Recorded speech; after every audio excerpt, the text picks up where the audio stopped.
आज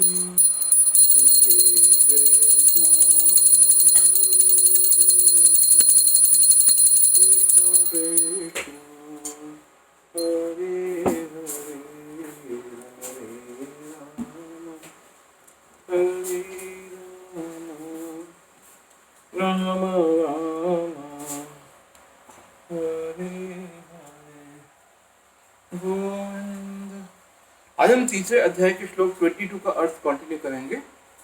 वे सभी देवताओं द्वारा पूज्य हैं और समस्त संचालकों के भी संचालक हैं। अतः वे समस्त भौतिक नेताओं तथा नियंताओं से बढ़कर हैं और सबों द्वारा आराध्य हैं। उनसे बढ़कर कोई नहीं है और वे ही समस्त कारणों के कारण हैं। उनका शारीरिक स्वरूप सामान्य जीव जैसा नहीं होता। उनके शरीर तथा आत्मा में कोई अंतर नहीं है। वे परम हैं। उनकी सारी इंद्रियां दिव्य हैं। उनकी कोई भी इंद्रिय अन्य किसी इंद्रिय के कार्य संपन्न कर सकती है। अतः ना तो कोई उनसे बढ़कर है और ना ही उनके तुल्य है। उनकी शक्तियां बहुरूपिणी हैं। फलतः उनके सारे कार्य प्राकृतिक अनुक्रम के अनुसार संपन्न हो जाते हैं। श्वेतर उपनिषद 6:7-8।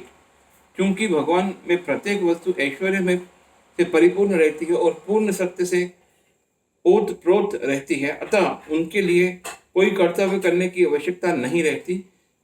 जिसे अपने कर्म का फल पाना है उसके लिए कुछ ना कुछ कर्म नियत रहता है, परंतु जो तीनों लोकों में कुछ भी प्राप्त करने की इच्छा नहीं रखता उसके लिए निश्चय ही कोई कर्तव्य नहीं रहता। फिर भी क्षत्रियों के नायक के रूप में भगवान कृष्ण कुरुक्षेत्र की युद्ध भूमि में कार्यरत हैं, क्योंकि क्षत्रियों का धर्म है कि दीन दुखियों को आश्रय प्रदान करें। यद्यपि वे शास्त्रों के विधि विधानों से सर्वथा ऊपर हैं, फिर भी वे ऐसा कुछ भी नहीं करते जो शास्त्रों के विरुद्ध हो। यदि हायम न वर्तेयम जातु कर्मण्य तद इंद्रत मम वर्तन्ते मनुष्या पार्थ सर्वशः।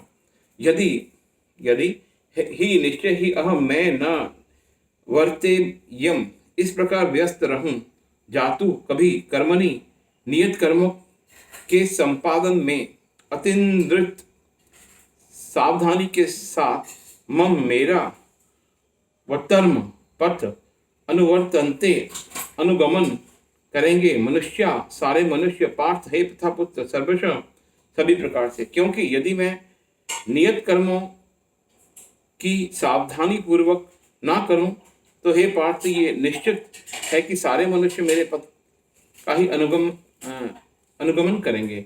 तात्पर्य, आध्यात्मिक जीवन की उन्नति के लिए एवं सामाजिक शांति में संतुलन बनाए रखने के लिए कुछ परंपरागत कुलाचार हैं जो प्रत्येक सभ्य व्यक्ति के लिए होते हैं।